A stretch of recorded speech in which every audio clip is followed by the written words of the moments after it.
avaliações,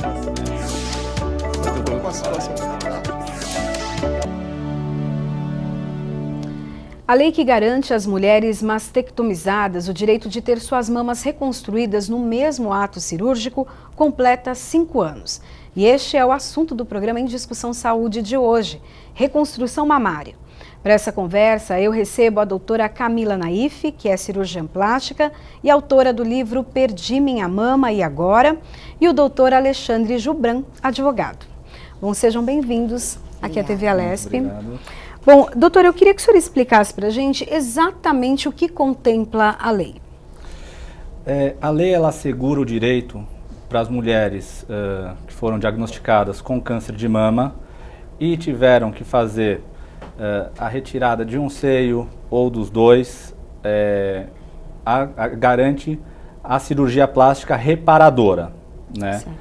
Então, isso evita discussões quando diz respeito à concessão da prótese que é necessária para essa cirurgia, ou, em muitos casos, o que a gente verifica, quando só existe a retirada de uma das mamas, o paciente acredita que não vai conseguir essa cirurgia por não ter feito nenhum procedimento com relação ao procedimento oncológico, com relação ao câncer de mama, no outro seio. Então, isso define e deixa claro as diretrizes que devem ser seguidas tanto pelo SUS quanto pelas operadoras de planos de saúde. Ou seja, tanto os pacientes que dependem da saúde pública, quanto aqueles que que possuem um plano de saúde privado, têm sim o direito à cirurgia plástica reparadora, seja quando há a retirada de uma mama ou das duas, incluindo-se procedimentos, se tiverem que ser realizados outros procedimentos, ou mesmo o fornecimento da prótese mamária. Doutora Camila, quando a paciente precisa ou recebe a indicação, então, para fazer a reconstrução? Toda paciente tem essa indicação? Na verdade, não. A grande maioria das pacientes tem indicações clínicas e condições clínicas para fazer a reconstrução mamária. Às vezes, por algum motivo oncológico da própria doença ou uma condição clínica de outras comorbidades associadas, não vão permitir essa indicação, né, por trazer mais riscos para a paciente. Mas a grande maioria das pacientes tem indicação e condições clínicas de reconstruir a mama. Essa reconstrução ela é feita de que maneira? A senhora que costuma, né, tem essa atividade dessa reconstrução? Sim. Na verdade, existem diversas formas para a reconstrução mamária. Basicamente, dividem-se em 3 grupos. Um que é com os implantes de silicone, que existem vários tipos. Existe o implante de silicone que ele já é cheio de silicone e existe o implante que ele é vazio, que na verdade ele funciona como um expansor. Ele vai fazer a expansão do tecido, porque quando é feita a cirurgia mais comum para o câncer de mama, que é a mastectomia, além da mama, que é o recheio, a pele também é retirada parcialmente. E muitas vezes o bico, o mamilo e a areola. Então falta a pele para a gente conseguir colocar uma prótese. Então é necessário colocar uma prótese expansora ou um expansor de tecido que vai ser preenchido com o tempo e vai dando elasticidade a essa pele, para posteriormente colocar um implante definitivo, por exemplo. Mas existe outra forma de reconstruir, que é com o tecido do abdômen, quando a paciente tem um excesso e uma indicação clínica bem precisa. Não pode ter também comorbidades, porque é uma cirurgia mais longa, mais complexa. E também existe uma outra técnica que é com o músculo grande dorsal, que é o músculo das costas, associado ao implante. Então, a parte da pele das costas vai repor a pele que está faltando e a gente tem que associar um implante para dar o volume. O que representa para essas pacientes essa reconstrução? Na verdade, muitas pacientes, quando são submetidas à retirada da mama pelo câncer, não sabem que tem esse direito da reconstrução mamária. E algumas que até sabem, não têm uma noção de o quão é importante para o retorno da sua autoestima e da sua qualidade de vida. Já existem muitos trabalhos publicados demonstrando que a paciente, depois da reconstrução de mama, tem muitos benefícios em relação a isso. Então, é interessante toda paciente que teve o diagnóstico e o tratamento do câncer ir atrás pelo menos do conhecimento da reconstrução. Depois ela vai juntamente com o cirurgião plástico decidir se vai reconstruir a mama ou não. Não é uma obrigatoriedade para todas. Tem paciente que não quer e talvez para essa paciente seja melhor não reconstruir. Mas ela tem que ter o conhecimento dos benefícios da cirurgia para tomar essa decisão em conjunto com o cirurgião e ter o que é melhor para ela. Uhum. Doutor, essa cirurgia ela é coberta pelo SUS, né? E eu queria que o senhor explicasse para a gente como fica essa questão do SUS. Tem que ter a indicação médica, todos os médicos indicam, e também a diferença quando se fala na saúde privada. Tá. Primeiramente, a gente tem que saber a diferenciação por se tratar de uma cirurgia plástica. Existem, via de regra, 2 tipos. São as cirurgias estéticas e as cirurgias reparadoras. A reparadora, ela é uma decorrência de um tratamento que já vem ocorrendo. No caso aqui que nós estamos tratando, é um tratamento oncológico. Existem cirurgias plásticas reparadoras, por exemplo, para pacientes que fizeram tratamento para obesidade e precisam também passar por procedimentos cirúrgicos posteriormente. No caso específico do câncer de mama, a indicação, sim, sempre tem que ser do médico que acompanha o paciente. E isso é uma questão que tem que ficar muito clara. Quem define, a única pessoa qualificada e capacitada para indicar, para prescrever o tratamento ao paciente, é o médico que o acompanha. Não é o perito do SUS, não são os peritos de operadoras de planos de saúde, porque podem ou não essas outras pessoas terem outros interesses, sejam econômicos, sejam interesses que vão defender uma sociedade privada ou mesmo a saúde pública. Uhum. Então, a única pessoa, como eu disse, qualificada para indicar o tratamento é o médico que o acompanha. Certo. Como a doutora bem falou, existem algumas modalidades de tratamento. Uhum. Também cabe somente ao profissional, porque ele vai saber, o médico, o cirurgião plástico, vai saber para cada paciente qual o melhor tratamento específico. O mesmo tratamento não tem o resultado igual em pessoas diferentes. Tem uma série de questões fisiológicas, que podem acabar trazendo outros resultados. Então, como é que funciona o procedimento de acordo com a lei? Quando é pelo SUS, deve haver a indicação médica, o beneficiário do SUS vai fazer um pedido administrativo e vai entrar na fila para realizar a cirurgia. Tá? Isso caso seja autorizado o custeio pelo governo. O procedimento é muito similar quando a gente está tratando de saúde privada. Vai haver primeiro a indicação médica do cirurgião que acompanha o paciente, ele vai encaminhar administrativamente para a operadora que, autorizando, tudo bem, já vai poder fazer o procedimento cirúrgico, ou recusando o procedimento integral ou parcialmente, essa pessoa pode adotar as medidas judiciais para conseguir a liberação do seu tratamento. Então, o que a gente vê no dia a dia são, boa parte dos pacientes podem ter autorização, outros têm uma recusa, seja da prótese que foi indicada, da modalidade de tratamento que foi indicado, e essas pessoas devem sim saber que têm direito ao tratamento nos moldes indicados pelo médico que o acompanha, e tendo esse direito tolhido, esse direito retirado, seja pelo SUS, seja pela operadora de planos de saúde, deve sim procurar o Poder Judiciário, que tem coibido essa prática abusiva de forma bem veemente.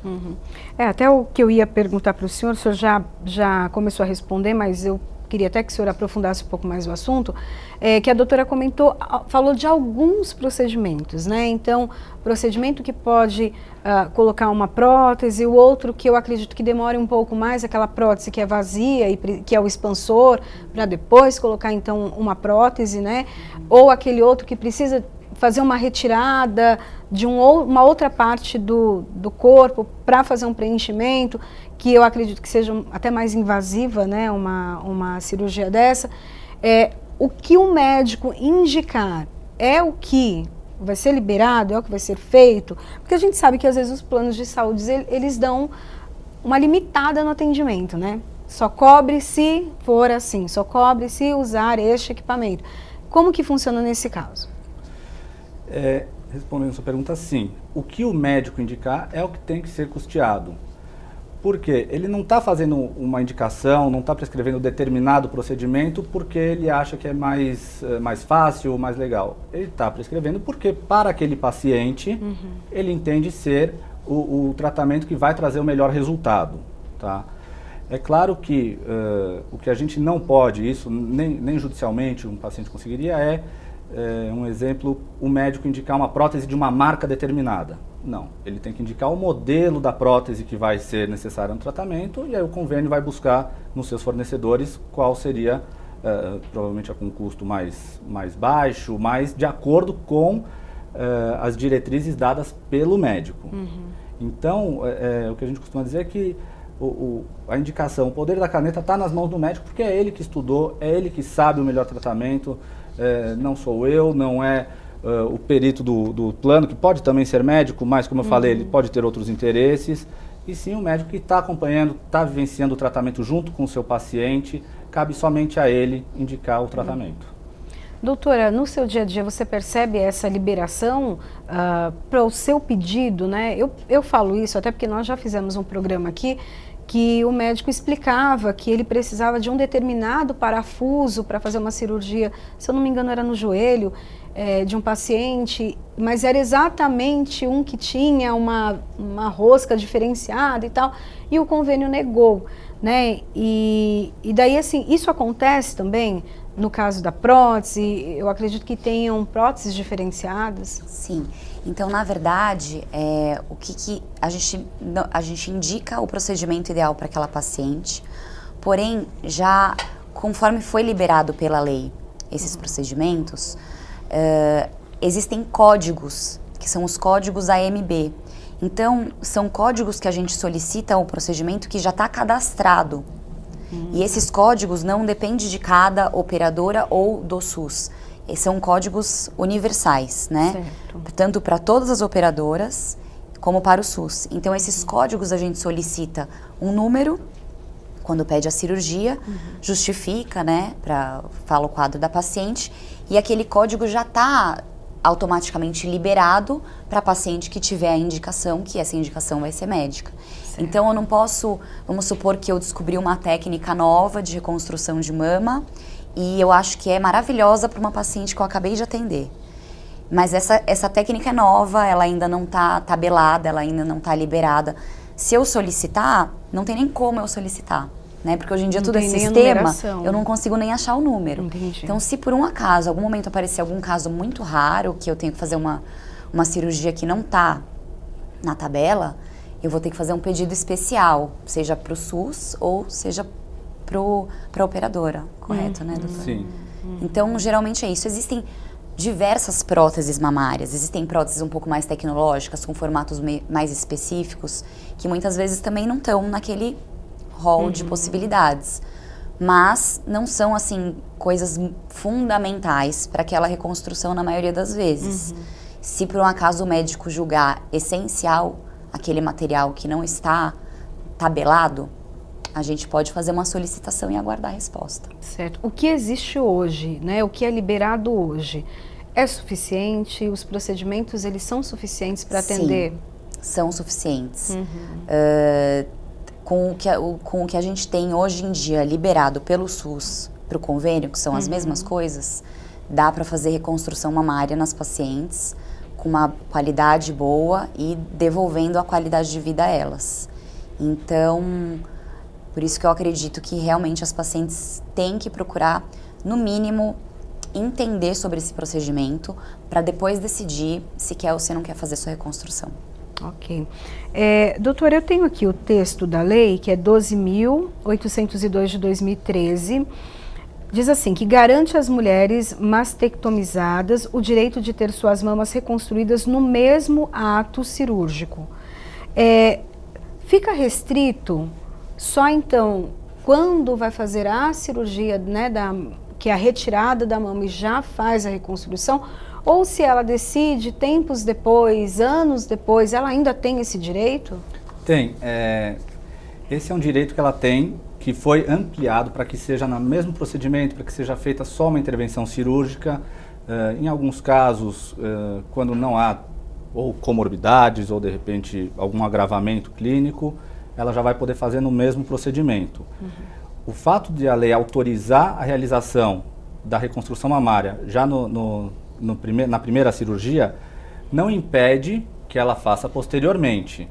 Isso vai depender de uma análise de toda a equipe médica, da própria paciente, para verificar se ela, se ela possui as condições clínicas, condições de saúde, para poder fazer já esses 2 procedimentos de uma vez só, ou se vai ter que ser feito depois de um mês, depois da recuperação, depois de um ano. Isso não, a lei ela não impede essa realização posterior. Há um prazo? Não, pro não tem pedido? prazo. Não tem prazo. Não tem prazo. E doutora, há um prazo físico para fazer a reconstrução? Não. Também não. Também não. A maioria das pacientes que tem indicação e condições clínicas de reconstruir a mama podem fazer no mesmo ato. Mas isso vai depender de diversos fatores clínicos da paciente e também do prognóstico e da programação de tratamento oncológico, né? Então, tudo isso é levado em conta.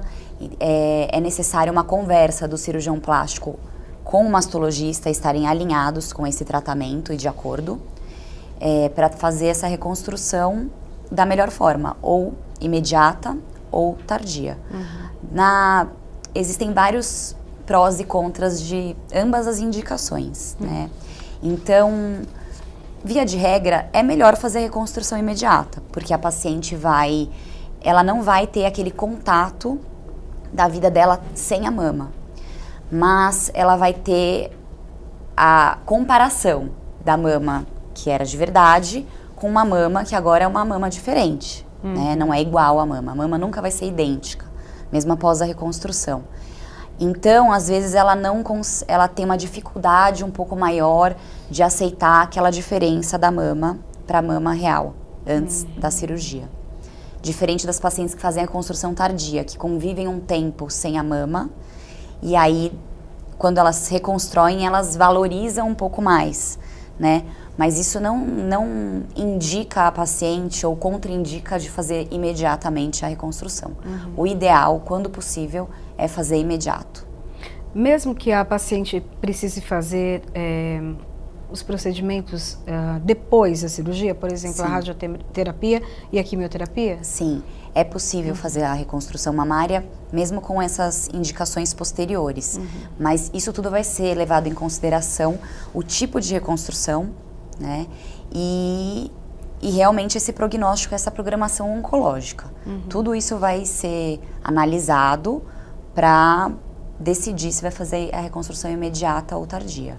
No caso de metástase, pode-se fazer a reconstrução ou não? Pode-se fazer a reconstrução, não é uma contraindicação. Mas existem outros fatores a serem levados em consideração, muitas vezes o tratamento, porque podem complicar um pouco a cicatrização.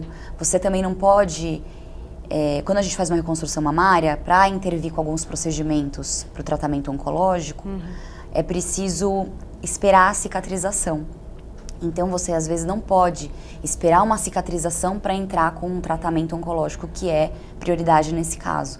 Então, então vamos esperar, faz o tratamento oncológico, depois opera. Então cada caso é um caso, é muito individualizado, não dá pra gente padronizar tudo. Tá? As mulheres, elas chegam no seu consultório já mais abertas para entendendo a necessidade, os benefícios que essa reconstrução vai trazer para a vida delas ou não? Eu recebo pacientes de diversas formas. Tem paciente que realmente não faz ideia do que, nem sabe por que está lá. O doutor, meu mastologista pediu para eu vir, mas eu não sei exatamente o que é. E tem algumas pacientes que já chegam mais informadas. Esse foi um dos motivos principais para eu ter feito esse livro, né? Que é o meu produto do meu mestrado profissional, com as outras autoras que foram as minhas orientadoras. Então, que é o livro que a gente vê agora, que é Perdi Minha Mama e Agora, né? Isso. Então, mesmo já trabalhando um tempo com reconstrução mamária, eu percebi que não existe uma fonte assim, segura, imparcial, sobre reconstrução mamária que explica os procedimentos para as pacientes. Então, foi daí que surgiu essa ideia. Eu, com uma pessoa que já foi minha professora, que é uma grande reconstrutora de mama, veio essa ideia na minha cabeça e eu comecei a pesquisar fontes. Se eu fosse uma paciente, eu quero saber. Perdi minha mama, o que eu faço? E fui pesquisar. Você não encontra. Entendeu? Foi por isso que a gente teve essa ideia e fizemos esse livro. Então, além da fragilidade da doença, também tem a fragilidade da falta de informação. Exatamente. Elas chegam ao seu consultório achando que precisam pagar, assim, que o SUS não cobre? Ela nem tem ideia do que a lei contempla? Geralmente, a paciente que vai no consultório particular não necessariamente não tem interesse em tratamento pelo SUS. Certo. Né? Geralmente, a paciente que vai no SUS, que realmente é aquela que gostaria de fazer a reconstrução de mama pelo SUS. E nos convênios, a mesma coisa. Por isso que é importante o médico que fez o primeiro atendimento já dar essa informação para a paciente a partir do momento que foi indicado a cirurgia. Às vezes a cirurgia nem é da retirada total da mama, às vezes é uma retirada parcial. Mas ainda assim é possível reconstruir a mama e devolver uma parte da forma que foi perdida. Então é importante a paciente já saber dessa possibilidade e se interessar por esse conhecimento, né? Para depois realmente decidir com o cirurgião o que é melhor, o que não é. Aí eu queria jogar uma pergunta aqui para vocês, dos dois pontos de vistas, né, diferentes aqui. Segundo a Sociedade Brasileira de Mastologia, apenas 20% das 92.500 pacientes que passaram pela mastectomia, elas entre 2008 e 2015 conseguiram fazer a reconstrução. Por que esse índice é tão pequeno, 20%? Eu acredito que é pela falta de informação. Eu acho que não é super fácil e super acessível para todas as pacientes reconstruir a mama, porque não são todos os centros hospitalares do SUS que têm recursos para reconstrução mamária. Mas, assim como qualquer área, se algum hospital, que é o mais próximo da casa daquela pessoa, do SUS, que não é apto, não tem recursos suficientes para a reconstrução de mama, o que significa isso? Não tem a equipe especializada, que são cirurgiões plásticos que reconstroem a mama, enfim, outras coisas, essa paciente vai ser regulada. Existe um sistema de regulação, né, para qual é a unidade mais próxima que tem esse atendimento para essa paciente. Às vezes ela tem que se deslocar da cidade dela, do estado dela, mas o direito dela está lá. E por mais que demore, ela vai entrar numa fila se tiver uma fila. Mas a grande maioria, o problema não é nem esse. O problema é a falta de informação. Elas não sabem. Então, eu recebo muita paciente que às vezes não é nem pelo SUS, mas elas... Doutora, faz 10 anos que eu retirei minha mama, mas por que demorou tanto? Ai, porque eu fiquei sabendo agora, assim, que eu posso reconstruir, entendeu? Então, eu acredito que o número maior é por falta de informação. Eu acho também que a questão da informação é o principal fator desse baixo número, né, de pacientes que fazem a reconstrução mamária. E acho que isso também está atrelado à questão psicológica do próprio paciente, que já está vindo de um tratamento oncológico que não é um tratamento fácil de ser realizado. A pessoa já, no decorrer desse tratamento, perdeu a mama, acaba nem indo atrás da informação mesmo, acaba não procurando saber qual seria o próximo passo do seu tratamento, entendeu? Ela já não tem a informação e deixa de ir atrás por questões, acredito eu, psicológicas. Ela vai deixando passar, mas pode acontecer isso mesmo, de 5, 10 anos depois, conversando com alguém ou mesmo passando em outra consulta médica, descobrir que tem esse direito e aí sim, num período muito posterior ao que foi feito o tratamento oncológico, realizar a sua reconstrução. Ok. Bom, nós vamos fazer um pequeno intervalo e daqui a pouquinho a gente volta.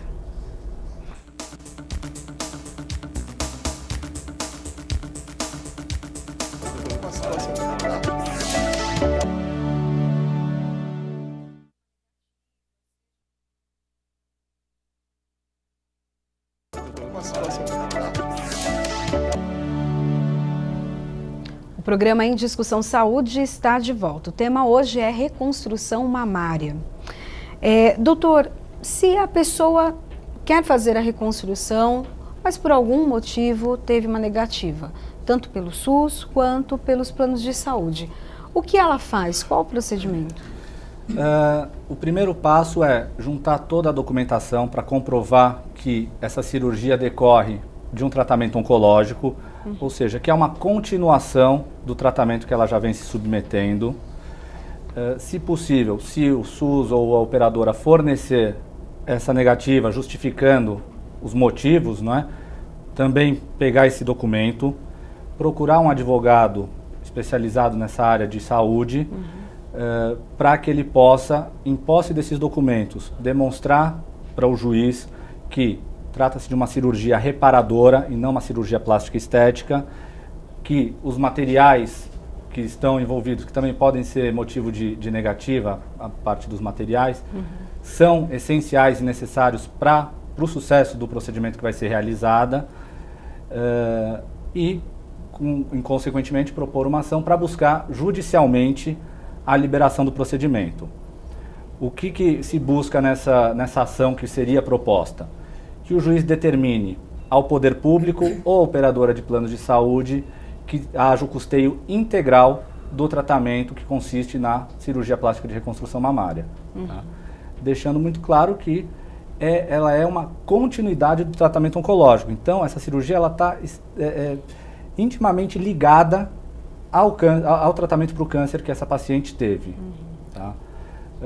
Com essa ordem judicial, tanto o SUS quanto a operadora vai tomar as providências administrativas para emitir as guias de autorização, para indicar o local que vai ser realizado o procedimento, e aí o paciente pode sim ter feito valer o seu direito de ter o seu tratamento finalizado através da reconstrução mamária, finalizado no que eu digo nessa parte da cirurgia, e depois seguir com o restante do tratamento oncológico, caso haja uma continuidade nesse sentido. Esse processo todo demora muito? Para que haja a liberação do procedimento, costuma ser muito rápido. Isso é feito através de uma tutela de urgência, de uma liminar, né? Em média, da propositura da ação, em até 72 horas a gente já tem a decisão do juiz. Nessa decisão, o juiz vai conceder um prazo que ele entender razoável para que a operadora ou o SUS autorizem a cirurgia, geralmente 48 horas, 5 dias no máximo, e a partir daí o paciente já faz o seu tratamento. O processo continua correndo normalmente, aqui em São Paulo, em média 1 a 2 anos, mas até o fim do processo o paciente já vai ter feito o seu tratamento lá atrás, já na concessão da medida liminar. Então, o efeito prático que essa ação gera é quase que imediato. Então, pelo que entendi, a cirurgia ela pode ser feita então num prazo muito curto. Muito o processo curto. É que continua Exatamente. Por esse ano. E daí vai se discutir, a operadora ou o SUS vão apresentar sua defesa, o processo vai ser mais para frente sentenciado, cabem recursos, mas o procedimento cirúrgico ele é realizado logo no início do processo. Doutor, e qual a importância de ter assim então essa liberação rápida para a reconstrução? Na verdade, a reconstrução mamária não é uma cirurgia de urgência, né? Quando a paciente precisa entrar com recursos, na verdade é porque por algum motivo houve um erro, porque está dentro do direito dela fazer essa reconstrução. Não significa que ela vai ter esse acesso rápido, nem pelo SUS e nem pelo convênio, porque existem muitas pacientes, né? E não só pelo SUS, como no convênio, também existe uma fila de espera, pelo volume de pacientes mesmo, né? Então, cada uma vai entrar no seu lugar na fila e vai ter que aguardar alguns meses, às vezes até mais de um ano, para realizar a cirurgia. Por isso que é bacana a pessoa sempre já está fazendo a programação do tratamento do câncer, já se familiarizar com isso, já entrar em contato com o cirurgião, se ele indicar com o mastologista, para isso ser programado e a paciente perder menos tempo sem a sua mama. A senhora citou a fila, né? Como acontece a fila aqui em São Paulo? É diferente de filas em outros estados? A procura é muito grande? há uma demora muito grande? Eu não sei dizer assim exatamente, né? Claro que isso vai variar um pouco de cidade para cidade, de serviço para serviço, da demanda. Certo. Mas já vi fazendo pesquisas, depoimentos de chefes do departamento de cirurgia plástica de hospitais do SUS, como o Hospital das Clínicas, de outros estados do Nordeste, falando, acho que eu vi essa entrevista de 2017, falando para as pacientes irem se consultar, porque o horário disponível pelo SUS para reconstrução mamária estava vazio, estava sem fila, né? Então, nos centros onde a informação é maior, por exemplo, São Paulo, tem muito mais centro capacitado para fazer reconstrução mamária, mas está cheio, porque é um centro que a informação gira mais fácil. Então, os lugares, por isso que eu acredito muito que a falta de informação que deixa, assim, as pacientes, muitas pacientes sem reconstruir a mama, e não apenas as filas. Doutor, a gente falou um pouquinho, até nós lemos, né, um trecho da lei, mas a lei ela vem se modificando com o passar do tempo? Porque aqui, pelo texto, né, fala da cirurgia, a reconstrução no ato cirúrgico, né, no ato da retirada da mama. Isso já acontece de forma diferente. Sim, a lei, como todas as leis, elas vêm sofrendo modificações para atender os interesses de quem necessita do seu respaldo, né? Recentemente, a gente estava até conversando com a doutora, teve uma nova modificação que garante a simetria das mamas, né? Simetrização. Simetrização, isso. Essa alteração, ela vai agora para a sanção presidencial, sanção ou veto, acredito que seja sancionada, porque uma lei que desperta grande interesse em muitas e muitas pacientes. Então, acredito que agora, ainda no mês de dezembro, o presidente sancionará essa lei, que vai garantir essa simetrização, que até a doutora pode explicar na melhor verdade, como funciona. Já está funcionando, essa lei já é garantida. E a simetrização da mama, muitas vezes na grande maioria das vezes ela é indicada, porque quando a gente reconstrói a mama, muito dificilmente vai conseguir trazer uma mama muito parecida com a outra. E às vezes a paciente, por exemplo, tinha uma mama que já estava muito caída, né? Que já teria uma indicação de elevar, se fosse uma questão estética. Então, às vezes uma mama muito volumosa. Então a gente reconstrói a mama e depois, em outro procedimento, às vezes até no mesmo tempo, tudo vai depender da indicação, a gente simetriza a outra mama, às vezes aumentando, às vezes reduzindo, às vezes só levantando. E isso vai trazer uma harmonia e uma autoestima para a paciente. Falando em autoestima, né, qual o impacto da mama, né? A gente já sabe que a retirada dela já traz um impacto muito grande para a mulher, por conta da feminilidade que está ligada ao seio. Mas como fica depois? Que ela se vê, então, já com o seio reconstruído, simétrico, como que ela fica? É um impacto, assim, é muito bacana, muito gratificante tratar essas pacientes, porque muitas vezes acho que nem elas imaginam o quanto que elas vão ficar mais felizes depois da reconstrução de mama. A gente vê um impacto direto, né, na feminilidade, na alegria, na autoestima, até impactos indiretos na qualidade de vida, como, por exemplo, existem estudos mostrando que a paciente pratica mais atividade física depois que constrói a mama, tem melhor contato social, no trabalho. Então, isso vai impactar em todas as áreas da vida da mulher, trazer de volta essa mama que foi algo perdido, né? Então, o impacto realmente é importante e alguns estudos mais recentes falam até em relação à doença. Então, as pacientes que tiveram a mama reconstruída ficam mais tempo livres de doença, por exemplo, da recidiva do câncer, que muitas vezes acontece. E então, até na saúde existe esse impacto. Vocês acreditam que o câncer, né, o câncer de mama tem ligação, então, com essa questão até emocional, psicológica, autoestima? Tem uma ligação, já que como fator de risco, você diz? Porque essa pesquisa diz até que diminui a reincidência, né, a volta da doença. Isso é um lado bastante até estudado, assim. Tem muitas pessoas que acreditam que o câncer tem uma relação íntima, né, com depressão, com alguns problemas emocionais. E não é um fator totalmente comprovado, mas existe algumas associações, sim. Essa mama reconstruída, ela devolve também a sensibilidade ou não? Ela fica já uma pele mais insensível? Como que funciona? Na maioria das vezes a sensibilidade é alterada. Tá? Não volta a ser como era antes. Certo. Em alguns casos, quando é feita às vezes só uma retirada parcial e não a mastectomia clássica, a sensibilidade pode ser parcialmente preservada. Se, no caso de amamentação, mas uma retirada não total, lógico, né? É possível? Ou a retirada de um seio só, é possível amamentar no outro seio? Como funciona? É possível no outro seio. Quando é feita a mastectomia, né, mesmo que ela seja parcial, não... Se for uma retirada bem pequena, né, um setor só, às vezes é possível sim.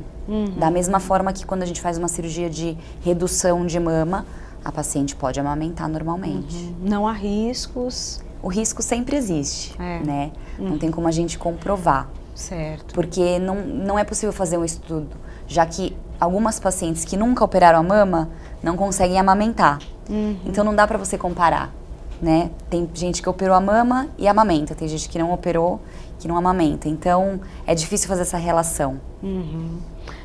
Doutor, o senhor comentou mais a questão do plano de saúde quando há uma negativa, né? No SUS, o procedimento é o mesmo ou tem algum órgão em que a pessoa pode fazer alguma reclamação, entrar com algum pedido? Olha, judicialmente o procedimento é basicamente o mesmo, tá? Quando se trata do SUS, eu aconselho aí, tendo a negativa, procurar diretamente o Poder Judiciário, porque não existe uma outra esfera que vá poder reformar essa decisão negativa, né? Quando se trata do plano privado, a pessoa pode até procurar no PROCON alguma assessoria, em outros órgãos de defesa do consumidor, mas invariavelmente, se essa negativa se mantiver, é só o Poder Judiciário, tanto quando se trata de saúde pública, quando se trata de saúde privada, que tem o poder de compelir, de obrigar a parte a custear o tratamento. Tá. O senhor até comentou que o ideal é que se procure um advogado especialista nessa questão. Se a pessoa não tem condição para pagar, então, o especialista, qual o caminho que ela tem? Aí a pessoa deve procurar a Defensoria Pública, tá? São também profissionais muito capacitados, as defensorias públicas atuam de uma forma muito consistente e que pode também, para aquelas pessoas que não têm condições de arcar com os honorários, com o custo de um advogado particular, podem sim procurar a defensoria para fazer valer seus direitos. Ok. Doutora, em qualquer idade a pessoa pode fazer essa cirurgia ou tem uma restrição? E em quais casos, a reconstrução, em quais casos ela não é indicada de maneira alguma? Tá. Então, assim, não importa a idade, né? Então, se a paciente for muito idosa, mas ela tiver condições clínicas para fazer a reconstrução e condições locais, a cirurgia pode ser indicada sim. Né? Claro que isso vai ser conversado, ela tem que ter o desejo, sempre o desejo da paciente é o primeiro indicador, né? E existem algumas contraindicações absolutas, mas isso também tem que ser conversado com cada cirurgião, né? Isso vai variar um pouco também da experiência de cada um, mas, por exemplo, se a paciente tem uma obesidade mórbida e quer fazer a reconstrução de mama, é uma contraindicação, né? Porque vai trazer muitos problemas clínicos, pode atrapalhar de forma importante a cicatrização e trazer, às vezes, mais problemas do que os que ela já tinha antes. Então, muitas vezes a paciente fica com uma dificuldade de entendimento quando existe uma contraindicação, que aquilo é muito arriscado para ela e age de uma forma diferente, às vezes até tentando ir para a parte jurídica, como se fosse, negaram minha cirurgia, né? Só que a condição clínica é primordial, então a gente sempre que vai operar um paciente tem que visar benefício mais do que malefício. Toda cirurgia tem seus riscos, todas. A gente tem que pensar que quando a gente vai colocar o paciente num centro cirúrgico para uma operação, o risco tem que ser maior do que o malefício. O benefício tem que ser maior do que os riscos, né?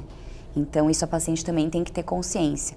E para essas pacientes, é possível alguma coisa?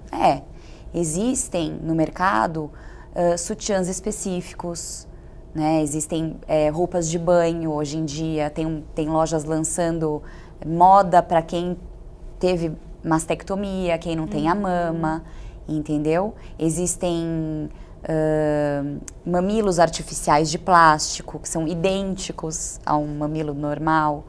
Então, é claro que isso tudo é visual, não vai pertencer a paciente ao seu corpo, mas isso pode também ajudar a trazer a autoestima de volta. Né? Uma pessoa que fica com vergonha de ir à praia, né? Alguns eventos sociais, existe essa alternativa também. Inclusive, para que tenha a indicação da cirurgia, mas no período que ainda não opera. Então, isso é muito bacana, as pacientes terem acesso a isso também. Quando se faz a reconstrução, é possível aproveitar, não sei se seria essa a palavra, mas o mamilo, ou o mamilo também se perde quando acontece a mastectomia? Na mastectomia clássica, é retirado o mamilo e a areola. Tá. Todo o complexo areolo-papilar, que é como a gente chama em termos médicos. Mas a gente faz a reconstrução também. Faz a reconstrução do mamilo e da areola. Existem várias técnicas para se fazer essa reconstrução. E é feito com o próprio tecido? Pode porque ser tem a feito questão com... da cor, né? Pode ser feito com o próprio tecido. A gente faz, idealmente, primeiramente o mamilo e a cor é por último, que pode ser retirando a pele de alguma parte do corpo que tenha uma coloração diferente ou com tatuagem, que é a forma que eu acho melhor indicada. Mas isso é um pouco pessoal, isso varia de cada cirurgião. Hoje é usado bastante, né, a questão da tatuagem, né? Fica muito bom. Muito bacana. E a mulher se olhar no espelho já... A gente fala que é assim a cereja do bolo, que é a coloração. Então, olhando assim no espelho, é possível fazer reconstruções muito simétricas, bem bacana mesmo.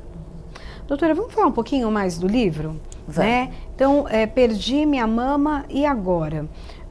O que especificamente traz o livro? A senhora comentou já que traz algumas situações técnicas, né? Mas é um manual? É um manual.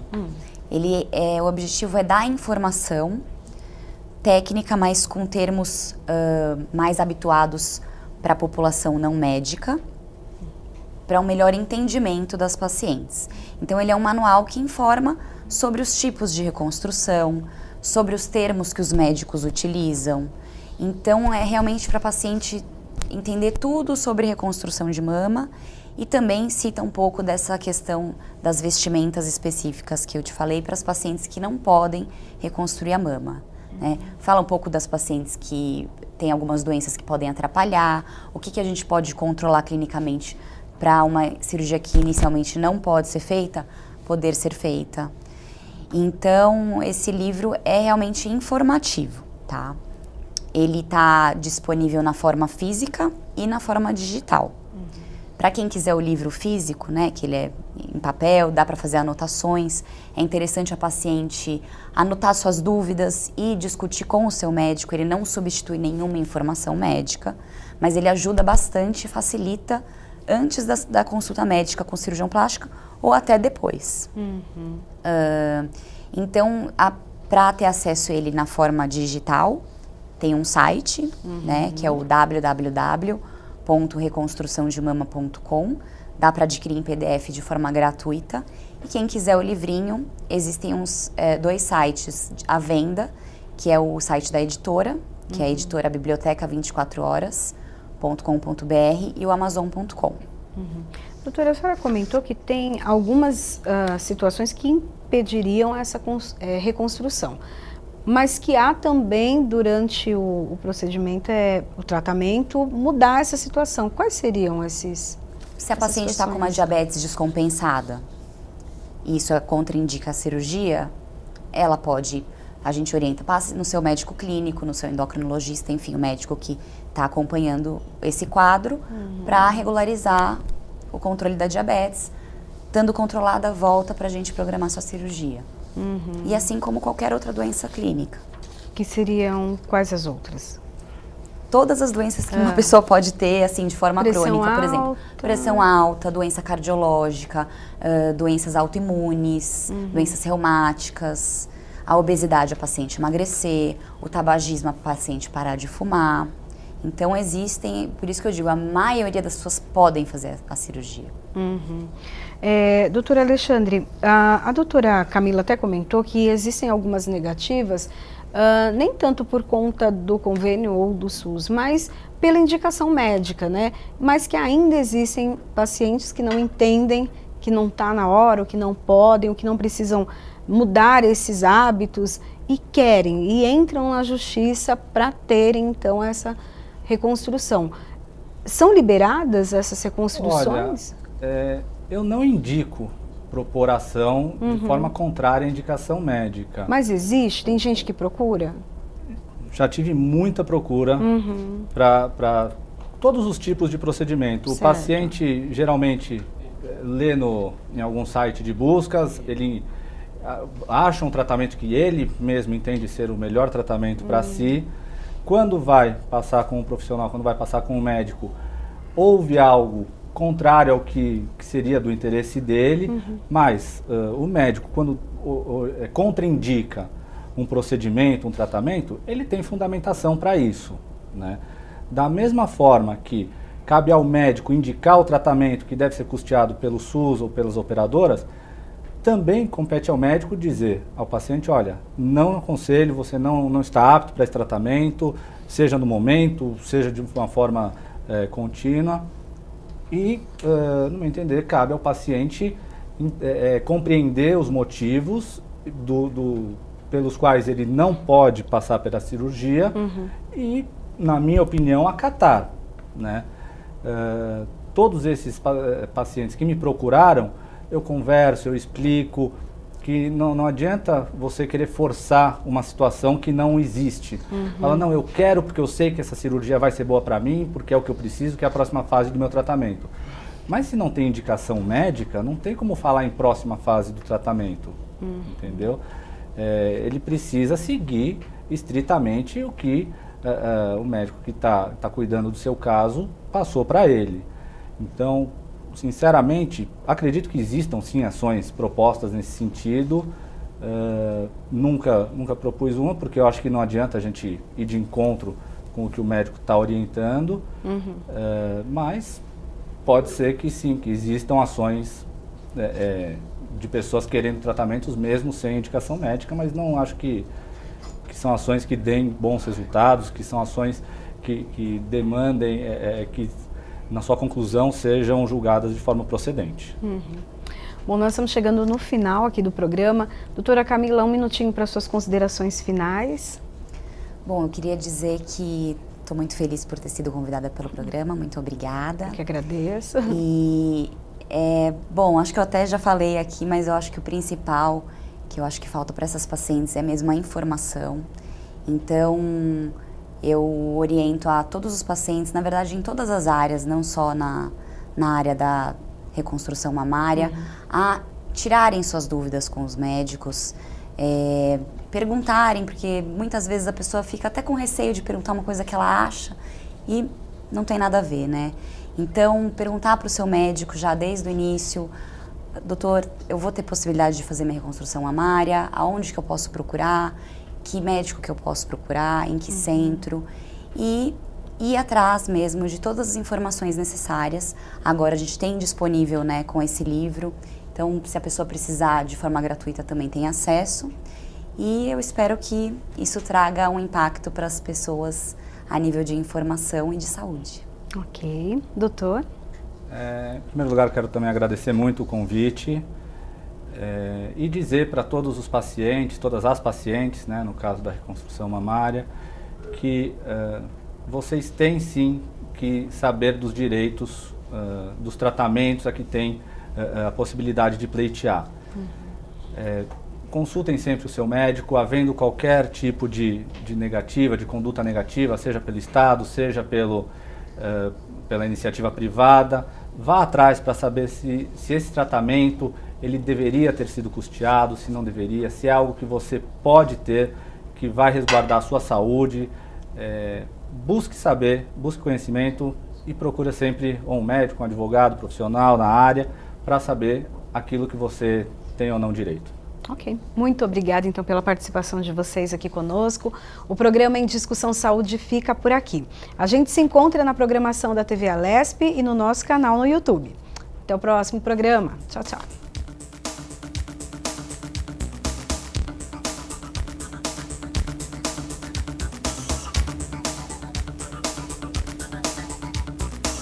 Vale a pena. Muito bom com a situação.